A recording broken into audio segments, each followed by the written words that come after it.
आपल्या हिंदूंना सवय आहे, आपण प्रत्येकाला इज्जत देतो, प्रत्येकाची रिस्पेक्ट करतो, पण जे आपल्या सनातन धर्माची इज्जत सुद्धा करत नाही आपण त्यांना सुद्धा इज्जत देतो.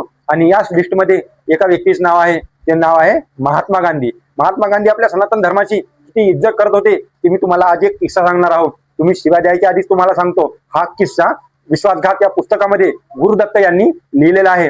गुरुदत्त असं लिहितात की महात्मा गांधी एकदा एका मंदिरामध्ये गेले होते. त्या मंदिराचं नाव आहे वाल्मिकी मंदिर. त्या मंदिरामध्ये जाऊन त्यांनी पूर्णपणे कुराण वाचली, पण तिथे असलेल्या लोकांनी त्याचा अजिबात विरोध केला नाही. पण एका महिलेला ते पटलं नाही. त्या महिलेंनी विरोध केला, तिने आवाज उचलला आणि तिने म्हटलं, जर तुम्ही मंदिरामध्ये कुराण वाचू शकता तर तुम्ही एखाद्या मस्जिदमध्ये जाऊन तुम्ही भागवत गीता सुद्धा वाचून दाखवा.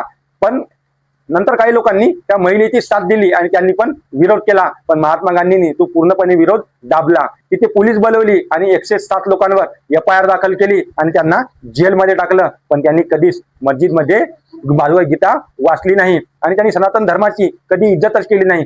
त्यांनी फक्त सेक्युलरिझम हा एक धर्म मानणार आणि बाकी धर्म त्यांच्या धर्माशी कट्टर राहणार. भाईचारा हा फक्त हिंदू निभवणार आणि बाकी लोक त्यांच्या धर्माशी कट्टर राहणार.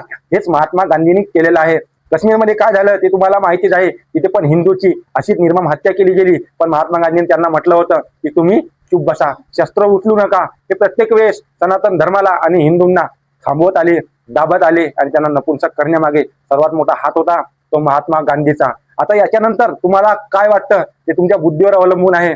तुम्हाला व्हिडिओ आवडला असेल तर कमेंटमध्ये नक्की सांगा याच्या मागे काय कारण होतं आणि महात्मा गांधी हे खरंच या देशाचे महान व्यक्ती होण्याच्या लायकीचे आहे का. बाकी जसे ज्यांचे विचार, राम राम, जय शिवराय, हर हर महादेव.